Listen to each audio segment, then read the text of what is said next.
seminar series of the year, but we saved the best for the last. So it's our great pleasure to have Massimo today tell us about his most recent work. Massimo grew up in Rome, and he did his bachelor's and PhD north of the border in Switzerland at ETH Zurich. And then he moved to California to do his postdoctoral work with the great Roger McColl, studying synaptic plasticity. And then I guess he got homesick and went back to Europe to start his lab in Zurich again, where he did seminal studies regarding the excitatory and inhibitory circuitry of the hippocampus and how these control the rate and timing of activity in circuits in that cortex. And I guess he got tired of that and moved back to California and started his second lab in UCSD in 2002, where he moved these investigations to studying circuits in the intact animal, in vivo, in hippocampus, in barrel cortex, and now the visual cortex. He's also been an investigator of the Howard Hughes Medical Institute since 2008, and we're very excited to have him here and tell us about his most recent work. Awesome. Thank you very much, Bilal, for inviting me. It's an honor to be here and a great pleasure too. I hope you can hear me. Is the microphone working?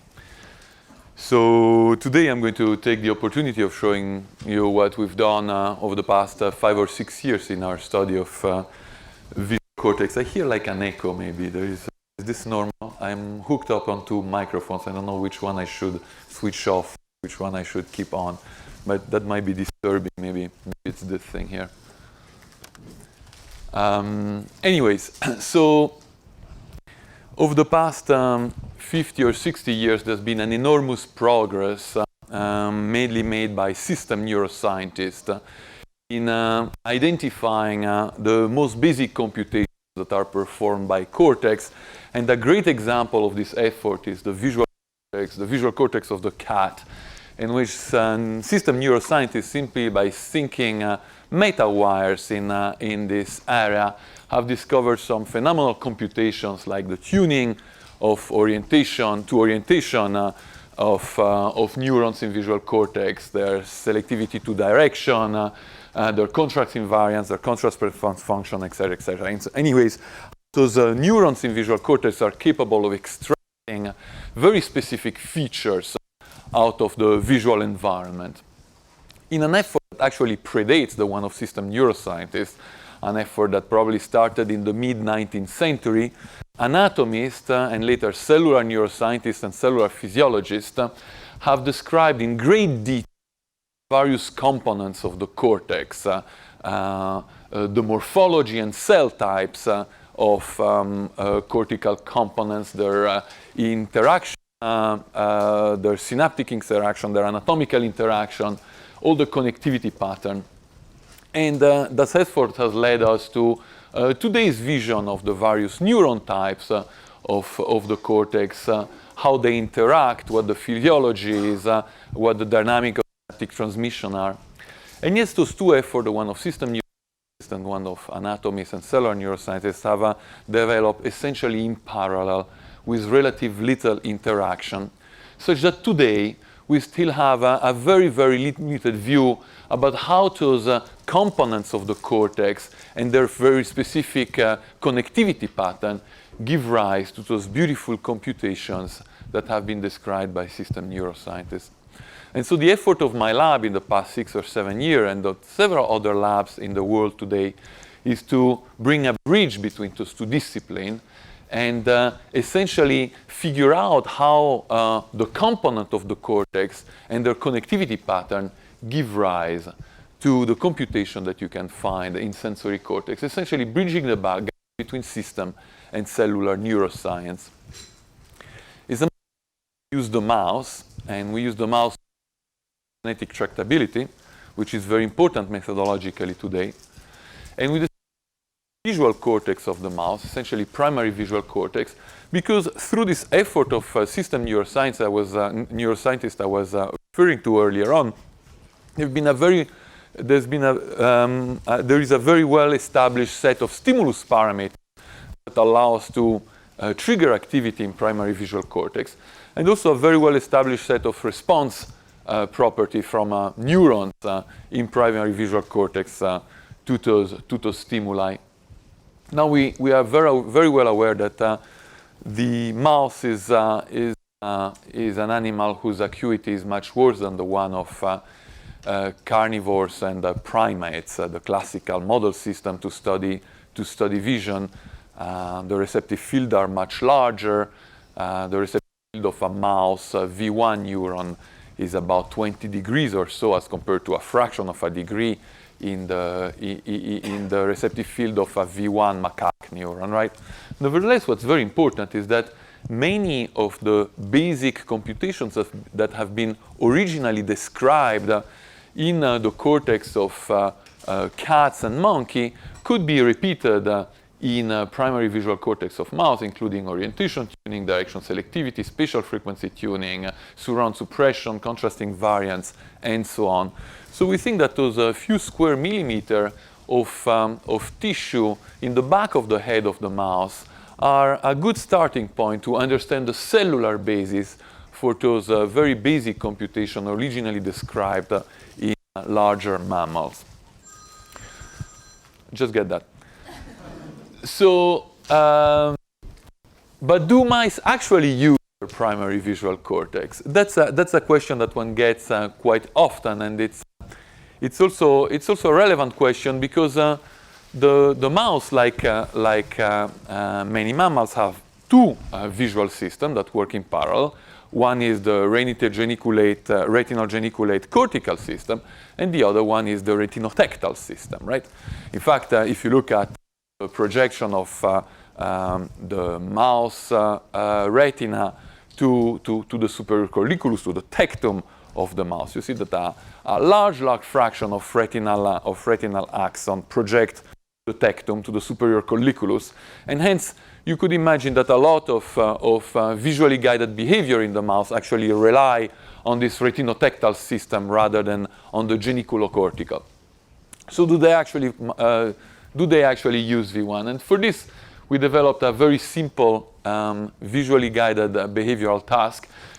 A mouse, you see the silhouette of a mouse, it's head fixed, and it's free to run on this disk, on the freely turning disk, and images that are placed on the right of the mouse, on a monitor on the right of the mouse, they pass by this monitor at the speed at which the mouse is turning on this wheel. And you will see the mouse is trained to recognize one specific target as compared to a number of distractors. Here you see it running. And you'll see the target is a black square, a non-rotated black square like this. When it sees the black square, it has to stop, place the black square in the center of the monitor. If this does that, it gets rewarded with a little bit of water that is provided on this water spout. And since that's the only way that those animals get the water during the day, they learn the task quite quickly, and they go many hundreds of trials, right? And we call this foraging task, right? It runs around this very abstract environment made of squares, rotated square, and when it finds the flat square, it stops. It puts it in the, just missed one, as you can see.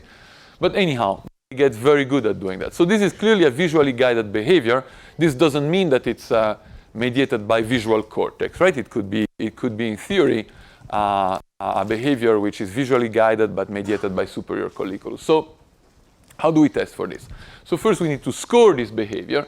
And here is just the stop probability of this mouse versus the rotation angle of the stimulus. The zero rotation angle is the target. All the other ones are the distractor. As you can see, this mouse was very good, right? It stopped almost with 100% probability for a square that is not rotated, and with reduced probability for a square that were rotated by some angle, right? Now we can optogenetically silence the visual cortex, which is contralateral to the monitor onto which the stimuli are provided. The monitor is here.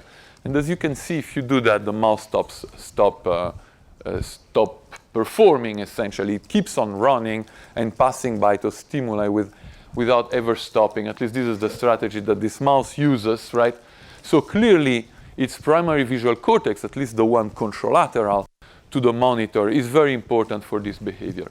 In fact, if we silence only the ipsilateral visual cortex, the mouse performs equally well as under control conditions. So it's using that contralateral visual cortex, which indeed says that for this behavior, for this discriminatory behavior, the mouse rely on its primary visual cortex and validates the primary visual cortex as a place to try to study the cellular basis for those computations. So today I'm going to talk about, I'm going to subdivide my talk in 3 parts. In the first part, I'm going to talk about the information that is conveyed from the thalamus to the visual cortex of the mouse, and specifically to its layer 4, the main thalamo-recipient layer. Then I'm going to talk about what happens with recurrent excitation. As you know, cortical neurons like to excite each other, and so how this recurrent excitation affect sensory processing in primary visual cortex. And finally, about the role of inhibition in this sensory processing by V1 of the mouse. So let's start with the thalamic input. What is the contribution of thalamic input to visually evoked activity in primary visual cortex of the mouse?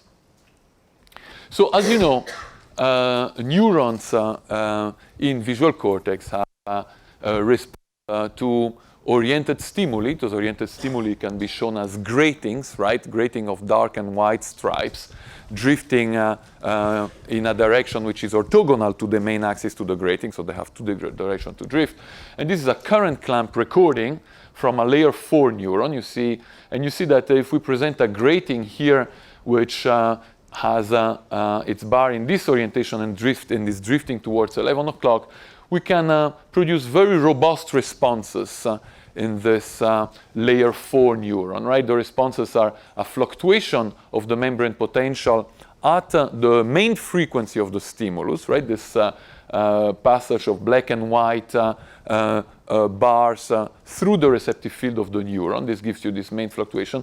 And at the top of this fluctuation of membrane potential, you see burst of action potential, like this. So this is a very strong stimulus for this neuron.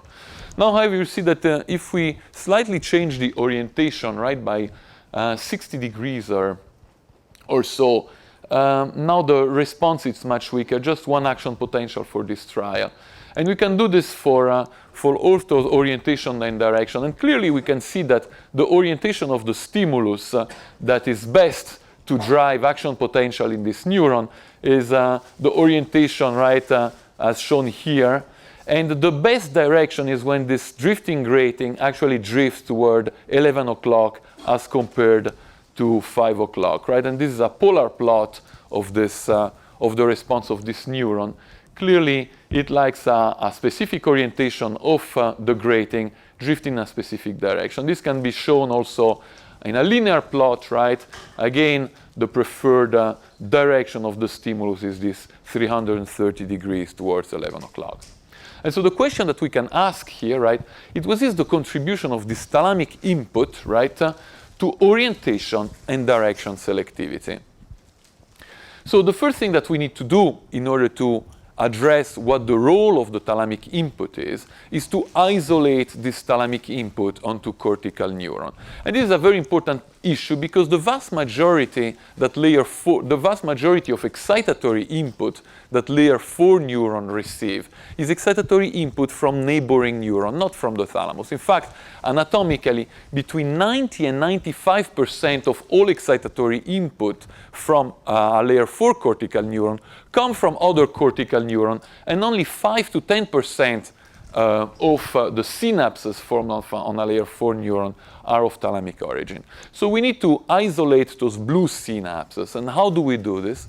Well, we take advantage of the vast network of inhibitory input that exists in the cortex, and we express selectively into those inhibitory neurons rhodopsin, right, the light-activated cation channel, which allows then with light to strongly excite those inhibitory network. And by exciting those inhibitory network, we can instantaneously and reversibly completely silence visual cortex. Every single spike in a pyramidal cell in visual cortex is silenced. And this allows, hence, to isolate the input to the cortex. We put a patch pipette on a layer 4 neuron, we silence visual cortex, and now we can isolate this thalamic input. And this is for the first part of my talk, this is a strategy that we are going to use over and over through the experiments. So first of all, we want to know what is the receptive field, what is the structure of the receptive field of the thalamic input. And in order to do this, we silence visual cortex, we record in the whole cell configuration, the whole cell voltage clamp configuration in layer 4 neuron, and we present flashing squares as a visual stimulus that can be either increase in luminance, like a white square on a gray background, or decreases in luminance, like a black square on a gray background. We do this while silencing visual cortex. And here is an example of the thalamic current that we can record over a matrix of black squares presented individually, right, over the visual field. And here you can see that the vast majority of position of black square don't produce any excitatory current on the neuron that we are recording from. Here we are in voltage clamp, so excitation is downward. You can see, however, that there is a region here, more or less in the center right of the monitor, in which the presentation of a decrease in luminance of a black square produces an excitatory thalamic current, right? We can repeat the same experiment with white square, with increases in luminance. And the first thing that you should observe is that, indeed, there appears that there is also a thalamic excitation on the neuron that we are recording for white square presented more or less in the same position as the black square. And this is the summary of many similar experiments. And there are two things that you should notice. The first is that indeed the response of thalamic excitation to decreases and increases in luminance overlap in space. But that, however, there is a separation. Despite the big overlap, there is a separation of the peak. And this separation is by about 5 degrees. So this means that the optimal spot to get thalamic excitation in response to an increase in luminance is not identical to the optimal spatial spot to get a maximal thalamic excitation in response to a decrease in luminance, right? There is a large overlap, but the peaks are separated, and they are separated by about 5 degrees. This is shown here in this heat map, here with those iso-excitation lines, and here as a cross-section, right, to those iso-excitation lines. All right. So thalamic excitation to layer 4 neuron is composed on and off subregions, right? And those on subregions are separated in space. What are the consequences of this separation? So let's go back to the stimulus I was showing you before, which is made of those dark and light stripes. When you have the stimulus such that the dark stripes overlaps the off subregion of thalamic excitation, and the light stripe overlaps the on subregion of thalamic excitation. Now, this is the stimulus that optimally triggers the thalamic excitation to the neuron we're recording from, right? Because the on subregion is excited by an increase in luminance, and the off subregion is excited by a decrease in luminance, right? And so here we get a lot of thalamic excitation. As the grating, however, moves, right, we end up in a situation which is absolutely suboptimal, where the light stripe overlap the up subregion and the dark stripe overlap the on subregion, and hence we get very little thalamic excitation. Now imagine that you take that same grating and you turn it by 90 degrees. If you do this, what happens is that you'll never be in a situation to have either optimal or completely suboptimal excitation, but you'll continually have intermediate excitation of both the on and the off subregions. This oscillation that you see here when you present the grating at the preferred orientation, right? It's called F1 oscillation. It's because it's an oscillation that has the period of the principal frequency of this grating, right? And if you look at this oscillation, right, you will see that it's, because of the reason that I just explained to you, tuned to to the orientation of the grating. When the orientation of the grating has at the preferred orientation, right, you're going to have this very strong oscillation in thalamic excitation as the grating drifts by. Well, for orthogonal orientation, you'll have very little of this F1 modulation because you never get this alternation with this preferred and non-preferred excitation. So on-off separation predicts orientation tuning of thalamic excitation. Is this true? So what we did was, again, first determine the receptive field structure of thalamic excitation, and this we do always by silencing cortex and isolating thalamic excitation, and then compare the predicted preferred orientation of the grating based on this receptive field structure with actual drifting grating. And this is shown here. This is again an example of the excitation to black square and white square. You can already see here that there is an offset. This is illustrated here. And this axis here between the on and the off predict the preferred orientation of our drifting grating. And now we can test drifting grating and various orientation, right, shown here. And indeed, as predicted by the receptive field structure of on and off, we can see that a drifting grating that has this orientation, right, or this orientation between 60 and 240 degrees, produce the maximal F1 modulation. And so indeed, the receptive field structure of our thalamic input predict the orientation tuning of our cell to drifting grating. And this is a summary graph for a number of such experiments, right? So the orientation tuning, right, can already be seen at the thalamic input of those layer 4 neuron, and is generated by a separation of the on and the off subregion of the thalamic input, a separation which is about 5 degrees, as I was saying before. But what determines direction selectivity? As I told you before, neurons are not only tuned, right, to a grating that has a specific orientation, but they prefer if that grating moves in one direction as compared to the other direction, the exact same orientation, right? And this is shown here. The grating here, the orientation of the grating here at 330 degrees is identical to the one at 150 degrees. And yet this neuron fares much better if you have this grating drifting towards 11 o'clock as compared to towards 5 o'clock. So what determines this direction selectivity, right? And so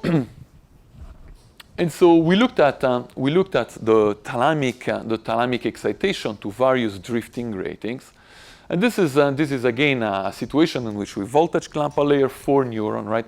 We silence visual cortex to isolate thalamic excitation, and we present grating of various orientation drifting in various directions, and the direction as shown by the little arrows here, right? And this is the thalamic response. You clearly can see this F1 modulation I was telling you before for some orientation better than for other. And here you can see that probably the strongest F1 modulation occurs for a horizontal grating, here highlighted as 270 degrees, drifting downwards.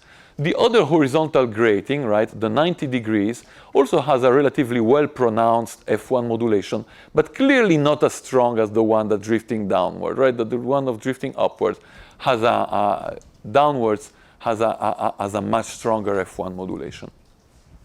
And this can be seen here again, right, on a linear plot or on a polar plot. This downward drifting is much more pronounced than upward drifting in terms of F1 modulation.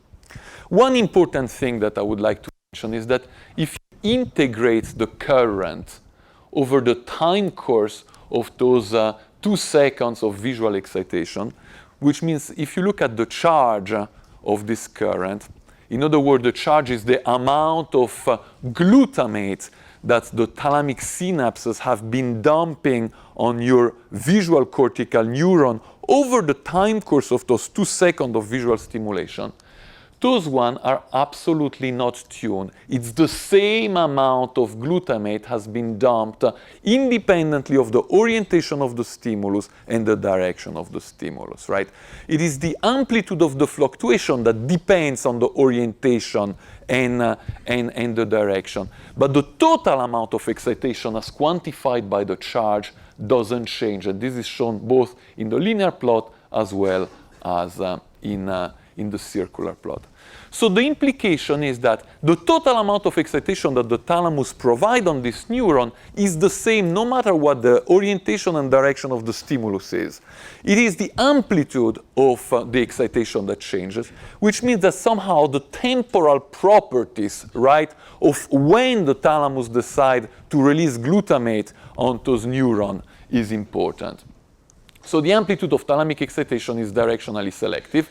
How is direction selectivity of thalamic excitation generated, right?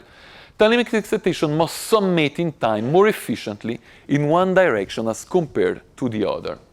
And so in order to test this, what we did is to present static grating in the preferred orientation, which for this very particular example is a horizontal grating, right? Just a horizontal grating, but as a static and at different phases, like if we were presenting still frames of a movie. And so if we present this particular phase of the horizontal grating, you can see what we generate a small thalamic excitation. If we present a phasing of the horizontal grating just a few degrees shifted, right, we already generate a slightly larger thalamic excitation. And we can do this, right, for the entire cycle of the grating. And there are two things in the thalamic excitation that I would like you to notice here. The first one is that some phases clearly produce thalamic excitation that is larger than other phases. And this is consistent with what I was telling you before. There are some phases that perfectly overlap the on and the off subregion of the thalamic excitation and hence produce very large thalamic excitation, while others are suboptimals.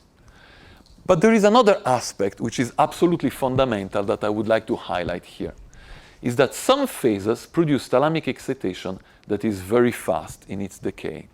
Other phases produce thalamic excitation that is slow in its decay, all right? And so if you now think about not a static grating, but actually a moving grating, right? Ideally, you would have slow thalamic excitation preceding fast thalamic excitation in the order of your still frames, because when you have a still frame that produces slow thalamic excitation, that long tail of thalamic excitation we then efficiently summate with the subsequently coming fast thalamic excitation. And hence you are going to efficiently summate your thalamic excitation. You first have the slow one, then the fast one. The fast one is going to ride on the tail of the slow one. If you do the opposite on the other hand, first you present the phase that produces fast thalamic excitation and only later the one that produces slow thalamic excitation, by the time the slow thalamic excitation comes, the residual of the phase for fast thalamic excitation we already have decayed. And we can directly test this by simply summate each one of those thalamic excitation produced by static gratings just by staggering each one of those currents in time as if the grating was actually moving. And we can do it here, right? This is for the simulation of 4 cycles. Here you see first the slow one, and then staggered in time the fast one. And if we sum each one of those currents, we can generate this very nice F1 modulation that we have here. Now we can take the exact same current and hence the exact same charge, but sum them in the opposite direction, right? In order not to maybe downward drifting of the grating, but upward drifting of the grating. And if we do this, as you can see, we have much less of this F1 modulation, right? And this is an experiment that we repeated several times. And in fact, the direction selectivity index in response to actual drifting grating very strongly correlate to direction selectivity index that we can get simply from by summing the thalamic current in response to those static grating. So fast and slow thalamic excitation seem to be a key component for direction selectivity, right? So the time course of thalamic excitation, whether fast or slow, depends on the spatial phase of the stimulus. Phases eliciting slow excitation precede phases eliciting fast excitation for optimal summation of thalamic excitation, determining what the preferred direction of the stimulus is. But now the question is, what determines the time course of thalamic excitation? How come that some phases of the stimulus produce a thalamic excitation which is long-lasting, right, with a slow decay, and other phases a stimulus, an excitation that is fast decaying? Could it be the duration of firing of the thalamic neurons? Could it be that some thalamic neuron, when they are activated by a given stimulus, fire for a long time, and other thalamic neuron, when they're activated by a different stimulus, fire for only a brief time? So we tested this directly. And in order to test this, you need to simultaneously record from a cortical neuron in the whole cell configuration I showed you before, while recording from neurons in the thalamus that actually impinge on this cortical neuron. Now, this is a rather complex experiment. And so what we have done is to put extracellular recording electrodes in the thalamus and hope that out of the many units that we isolate in the thalamus, a few, maybe one, would be directly connected to the cortical neurons that we are recording in the cortex. Now, you have to think that the estimated number of neurons in the thalamus that converge onto a single cortical neuron is a few dozen, and we hope to be at least as lucky as getting one of those few dozen neurons right here. And now I'm going to show you one example of such experiment. This is a thalamic neuron in layer 4. A cortical neuron in layer 4. This is a neuron that is clearly directionally selective. In current clamp condition, you can see it really likes vertical grating, and it likes when those vertical grating drifts to the right, and it likes it much less when those same vertical grating drift to the left. We can now, we were able to isolate two units. Actually, we were very lucky in this recording. Two of the several thalamic neurons that impinge on this layer 4 neuron, we are able to isolate two, which are called unit 1 and unit 2 in this particular case. The isolation of units is based on two criteria.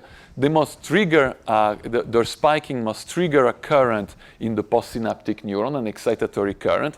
The latency of this current cannot be larger than 4 milliseconds, and the jitter cannot be more than about 200 microseconds. And two of those units satisfy those criteria here, right? You can see the current are not very, very big, maybe about 10 picoamps for the blue unit and about 17 picoamps for the red unit. But now we are in an optimal situation. We have a directionally selective neuron in layer 4, and we have two units that impinge on this neuron, two thalamic urine that impinge on this neuron. So let's see how those two units fire in response to our static gratings. So this is a phase of a static grating that is presented to this neuron that produces a relatively large thalamic excitation, which is fast, as you can see. This is a different phase of the static grating. I'm not showing you the 16 phases, only two of the 16 phases. And this one clearly produces a thalamic excitation, which is rather slow, as you can see. Now let's see what's happening when we present this first static grating, the one that produces fast thalamic excitation, to the firing of unit 1 and unit 2. This is the peristimulus histogram of unit 1 and unit 2. As you can see, unit 1 fire briskly in response to the presentation of the static grating, and for a relatively short duration, right at the onset of the stimulus, and then its firing decays quite fast, while the unit 2 is essentially not responding at all to this stimulus. Let's see what's happening for this other phase of the grating. Now the situation is very different. Unit 1 still fire very briskly, right, at the onset of the stimulus, but now Unit 2 take over, and it fires for a very long time, for a very long duration, consistent with the slow decrease in thalamic excitation, right? And hence consistent with our hypothesis that the slow decay of thalamic excitation is indeed due to the prolonged, sustained firing of thalamic unit. So we did in 30 animals and by isolating about 500 thalamic units, we managed to get 17 or 20 such paired recordings. And this is the summary graph. I'm going to show you how we build it up.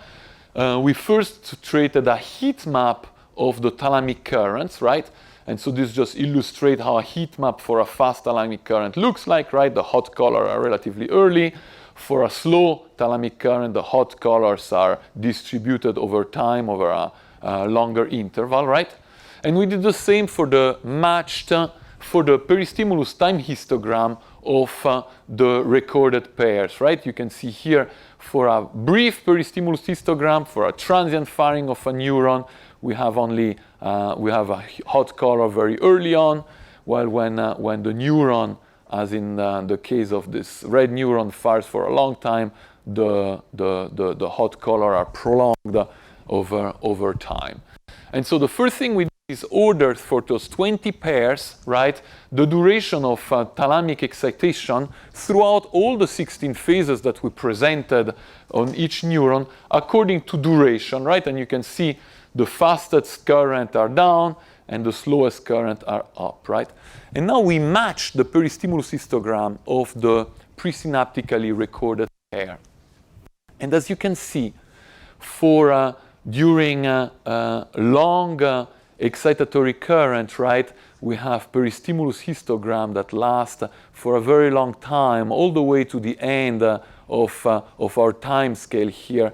While in general, whenever we had very short current, right, we had very few neurons that fired over a long time, as illustrated here by this relatively dark corner down here, but instead fire relatively briskly earlier on during the stimulus. And so transient and sustained thalamic firing matches the time course of thalamic excitation. And so relative to the role played by the thalamus in those two computation, orientation tuning and direction selectivity, right? For direction selective neuron, we have a sequence of sustained firing and transient firing of neurons that are spatially offset, right? We have a spatial temporal offset of thalamic excitation that predicts, that in fact dictates the direction of the directional preference of layer 4 neuron. And the on and off separation of thalamic neuron dictates the preference for orientation of those cortical neurons. So I've been focusing on the input, right? But as I was saying before, at least anatomically, the thalamic input contributes to at most 10% of the total thalamic excitation. Cortical neurons receive most of their excitation from a neighboring cortical neuron. And so we would like to know what this recurrent excitation contributes to sensory processing in those neurons. So what is the contribution of cortical recurrent excitation to visual evoked activity? And the experiment is relatively simple here. What we can do is just record the total excitation, right, without silencing cortex, then silence cortex and compare total excitation with the residual excitation upon cortical silencing. And so this is the response to a standard visual stimulation without silencing cortex to drifting grating, right? You see again this F1 modulation. And this is what happens when we silence cortex. And as you can see, we strongly decrease the total excitation, and we're left with the thalamic component of excitation, which is the one that we've been studying so far. And overall, right, when you silence cortex, you remove about 70% of the excitation. So only 30% of the excitation is actually contributed to by thalamus. All the rest is contributed by cortex. And how is this cortical recurrent excitation tuned relative to thalamic excitation? Well, if you look at the thalamic excitation, right, and you look at its direction tuning in this orientation tuning and direction tuning in this linear plot, you see that thalamic excitation is absolutely co-tuned with cortical excitation. So cortical excitation does what thalamic excitation does on a neuron, despite the fact that cortical excitation contributes much more to the excitation of the neuron than thalamic excitation, is absolutely co-tuned with thalamic excitation. And in fact, even the F1 modulation of the cortical excitation is essentially in phase with the one of thalamic excitation. And so how can cortical excitation be so co-tuned with the thalamic input? Well, what we think is that the reason for this is that neurons that in layer 4 that are tuned to the same orientation tend to excite each other much more than neurons that are not tuned to the same orientation, right? And so this is schematized here in visual cortex, right, of the mouse. Neurons that are co-tuned to the same orientation tend to excite each other much more than neurons that are not, right? And this is actually consistent with direct measurement performed by the lab of Mirzic-Flogel that in layer 2-3 that shows that indeed in visual cortex, layer 2-3 pyramidal cells that respond to the same orientation are much more likely to excite each other as compared to neurons that are tuned to orthogonal orientations. So cortex amplifies thalamic excitation essentially. Thalamic excitation provides the convergence of thalamic input onto cortical neuron provide orientation tuning and direction selectivity. And this orientation tuning and direction selectivity is amplified through the recurrent cortical circuit. How about the dynamics of cortical recurrent excitation, right? Now that we know that cortex provides the majority of excitation, you could imagine that when cortex receives its thalamic excitation, it starts building up excitation, providing the majority of it. And how long does this excitation last? How long once you've built up this cortical excitation, how long does it last if you were to remove instantaneously the excitation from the thalamus, right? In theory, you could imagine, well, why don't we just remove the visual stimulus, right? That's a way to remove thalamic excitation. Well, actually not, because the retina is sensitive not to the visual stimulus in terms of just some luminance somewhere, but to changes in luminances. So removing a visual stimulus for the retina is like providing another visual stimulus. If we want to remove the actual visual stimulus from the cortex, we have to actively silence the thalamus, right? We have to find a way to gate directly thalamic excitation. And we can do this optogenetically. So how long does visual evoked activity in cortex persist in the absence of an ongoing thalamic input, right? So in other words, what is the cortical decay time constant? So to do this, we need to silence with temporal precision the thalamic input to the cortex. And we did this using a strategy which is very similar to the strategy we used to silence cortex, namely to harness the inhibitory network of the thalamus. There is a nucleus, which is the nucleus reticularis thalami, that is a GABAergic thalamic nucleus that projects to the thalamus and has a powerful silencing effect on the thalamus. So we express channelrhodopsin in this nucleus, and by illuminating via catheter that we can inject, that we can insert into the brain of the mouse, we can illuminate and optogenetically activate the nucleus reticularis thalami and instantaneously silence the DLGN, the dorsolateral geniculate nucleus, the main thalamic input to visual cortex. And here the recording that I'm going to present is an extracellular recording with linear probe that span the cortical depth. This is the response of visual cortex to to a stimulus. And the stimulus could be anything. Could be one of those drifting grating that I showed you before. Could be one of those little square. It could be even just a contrast chain, the checkerboard in which the white squares suddenly become black and the black squares suddenly become white. It really doesn't matter. We tested it for everything. Anyhow, visual stimulus produces, right, an increase in activity as measured with this extracellular probe in visual cortex. Now, what happens if we silence the thalamus? And we can do this with millisecond precision. As you can see, as we silence thalamus, the response of the cortex decays back to baseline. But what surprised us was that this decay is incredibly fast. It has a time constant of about 10 milliseconds. So despite the fact that this visual stimulus creates a lot of cortical activity, such that indeed even in layer 4, the vast majority of cortical excitation comes from this visual evoked recurrent activity, as soon as you remove this minoritarian thalamic input to the cortex, all the activity collapses with a time course of about 10 milliseconds, which is about the time constant, the membrane time constant of an individual neuron, right? So the cortical decay time constant is fast, about 10 milliseconds. Does this cortical decay time constant predict the frequency response of the cortex? Does this allow us to predict how fast the cortex hence is able to respond to changing visual to temporally modulated visual stimuli?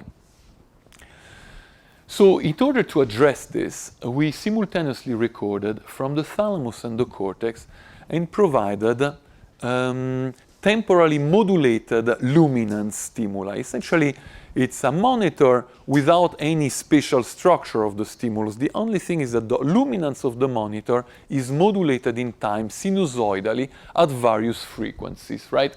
And this is illustrated here. We can do this also with an LED if we want to reach very high frequencies. And if you do this, right, and record from the thalamus, you can see that indeed the thalamus follows relatively well. This is a peristimulus time histogram, is the firing, the sum firing activity in the thalamus. It follows relatively well 4 Hertz stimuli, 6 Hertz, 8 Hertz, 14 Hertz, all the way up to 20 Hertz. And this is the frequency response of the thalamus, right? It starts collapsing down at 40 Hertz or so in an awake animal. So if we take this response, right, and filter it by the 10 millisecond time constant of the cortex, we should be able to predict the response of the cortex to this frequency modulated thalamic input, right?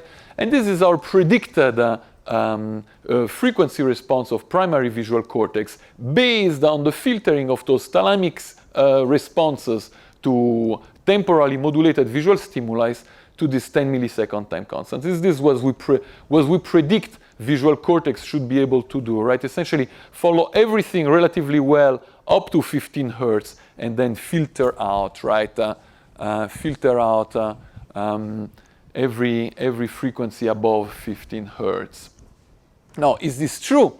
Is this indeed what the cortex does? Well, thank God we had a recording electrode in visual cortex. And so we can compare our prediction in red with what actually visual cortex does. And this is shown in black. And in fact, our prediction matches the response of visual cortex very well. And so the 10 millisecond cortical decay time constant for V1 predicts its frequency response quite accurately. So I'd like to finish my talk by speaking about the inhibition in visual cortex and how inhibitory neurons, right, shape the response of visual cortex to visual stimulation. So what is the contribution of cortical inhibition to visually evoked activity? I would like to start by speaking about gain control. And when we speak about gain control, the main player here is a very specific type of inhibitory neuron called the parvalbumin expressing GABAergic inhibitory neuron. It's distributed throughout the cortex, and it corresponds to about 30 to 50% of all inhibitory neurons in the cortex. So it's a major population in the cortex, on average about 30 to 40%. depending on the layer, right? A good third of cortical inhibitory neurons are of this type. So what's important here is that those parvalbumin inhibitory neurons, they have a very axons that are very profuse. They contact a very large fraction of pyramidal cells, right? And this can be shown here. You patch randomly 3 pyramidal cells in a slice and activate a parvalbumin neuron, and what you can see is that a spike in this parvalbumin neuron produces inhibitory postsynaptic current into in the 3 randomly patched pyramidal cells. So their divergence is very high. But what's very important to see is that the inhibition that this parvalbumin inhibitory neuron produces on pyramidal cell is not the same in each pyramidal cell, but it changes in amplitude. And so individual parvalbumin neurons inhibit their targets differentially. What is the logic for this? Well, to address the logic, we did a slice experiment, and we expressed channelrhodopsin in layer 4, which is the main input layer to pyramidal cell, the main excitatory input layer to pyramidal cells in layer 2-3, right? And what we observe is also layer 4 produces excitation on pyramidal cell in layer 2-3 that is differential in amplitude. But what was amazing is that the inhibition provided to those pyramidal cells in layer 2-3 matches the amount of excitation that they receive from layer 4. So despite the fact that parvalbumin neuron inhibit all pyramidal cells within a radius of about 100 micrometers, or a large fraction of those pyramidal cells, the amplitude of this inhibition is granular, is very selective according to pyramidal cell, and the amount of inhibition is directly proportional to the amount of excitation that those pyramidal cells receive from layer 4, right? So there is a constant ratio between excitation and inhibition that is enforced by those parvalbumin neurons. So how do parvalbumin expressing neurons contribute to visual processing? And this is a question that we addressed by modulating their activity optogenetically. We can express either archirhodopsin into parvalbumin expressing inhibitory neuron to suppress their activity, or we can express channelrhodopsin to increase their activity. And then see how reducing their activity or increasing their activity affect the response to visual stimuli of neighboring pyramidal cell. And this is a study that we did in collaboration with Matteo Carandini at UCL. This is a standard tuning function of a pyramidal neuron. And what you can see if we suppress the activity of parvalbumin neuron optogenetically, we have overall an increase in the activity of the pyramidal cell. And this is not surprising, right? If you remove inhibition, you're going to have an increase in the excitability of the pyramidal cell. But what's very important is that despite the fact that we have an increase in activity, we absolutely do not affect their tuning property to orientation or direction, right? And this is shown here, right? If we take each one of those responses for each one of those directions in the pyramidal cell under control condition, and you plot them against the response of the pyramidal cells when you suppress the activity of parvalbumin neuron, you see that those points, they lie on a line, right? So there is an increasing gain and a fractional increase in the firing of those neurons. And the same happens if you increase the activity of PV cell with channelrhodopsin, right? You decrease the overall firing rate of pyramidal cell, but again, you do so without affecting the tuning properties of pyramidal cells, right? So parvalbumin expressing cell affect the firing rate of pyramidal cell with little effect on tuning for direction of orientation. In other words, parvalbumin expressing cells control the gain. And there is a very neat example of this gain control. So parvalbumin expressing neuron that we described a few years ago, which has the amazing properties of sending its axon here in blue throughout all layers of the cortical column. It has its cells and its soma and dendrites in the deep layer, but its axon goes throughout all layers. And this is a few anatomically reconstructed a reconstruction of those translaminar inhibitory parvalbumin expressing neuron. Those inhibitory, those translaminar parvalbumin neuron are very strongly excited by pyramidal cell in layer 6, the same pyramidal cell that send a feedback axon down back to the thalamus. And so we wanted to see what happens if we optogenetically activate those pyramidal cells to synaptically recruit those parvalbumin neurons that inhibit all cortical layer. We did this optogenetically by using a Cre line that selectively expressed Cre recombinase into those layer 6 pyramidal neuron. And what's interesting, right, is that if you activate those layer 6 neuron during visual stimulation, you completely silence visual cortex through the recruitment of those massive translaminar inhibitory neuron, right, that release GABA throughout of all layer. You can do this, you can modulate the amount of light and have this silencing be more or less. I realize that it's time for me, a couple of minutes I'll finish. Anyhow, the point is that those massive neuron, right, control the gain throughout the column. So inhibition and contextual modulation might have to. If you give me 1 minute, I can speak about it. So there is a give me 1 minute. There is a very nice effect, which is the which is an effect that you are constantly compared to, which is the contextual modulation of your perception. If I was to ask you, what is the contrast in the center stimulus here? You probably match it to this one. In fact, it's this one, right? The surround has a major effect on your perception of a visual stimulus. And the signature of it is surround suppression. And surround suppression, which means as you increase the size of a stimulus, you might increase the firing rate of a pyramidal cell up to a point, and then as you further increase the firing rate, the size of the stimulus, you decrease the firing rate.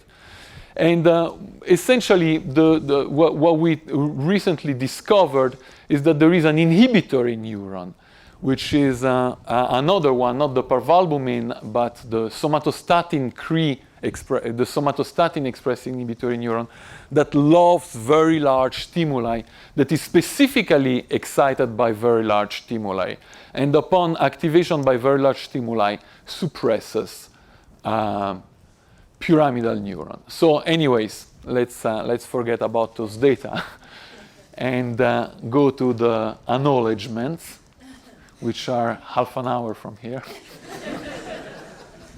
So in conclusion, the spatial separation of thalamic on and off region determines orientation selectivity in layer 4 neuron. The spatial separation of transient and sustained thalamic input determine direction selectivity. This is very important. Recurrent cortical excitation is co-tuned with and amplified thalamic excitation. Recurrent cortical excitation has fast dynamics. This fast dynamic predicts the frequency response of visual cortex. Parvalbumin expressing inhibitory neuron control the gain of cortical amplification. The amplitude of inhibition is matched to that of excitation. And somatostatin expressing inhibitory neuron provide contextual modulation.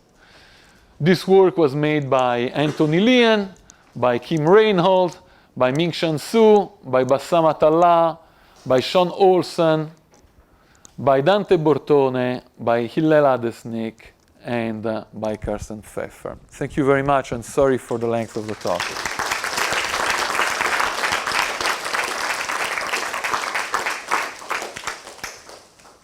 So maybe in the interest of time, we take one burning question if there is one, and then I'll remind you, for students and postdocs, you can have lunch with Massimo afterwards. So. Yeah, burning question. You have the animal running. Does movement per se gate our visual cortical activity in a significant way, and how? Because the animal is when the animal is running. We see that in barrel cortex activity goes way up when animals moving. Yes, it goes way up in visual cortex too, right? There is this very strong gain modulation. The actual mechanism haven't been figured out yet. Some lab thinks that a third type of inhibitory neuron haven't been talked about, namely the VIP cell, is the one which is at the basis for this gain modulation of visual cortex through running. Yes, absolutely. thank Massimo again. All right. Thank you.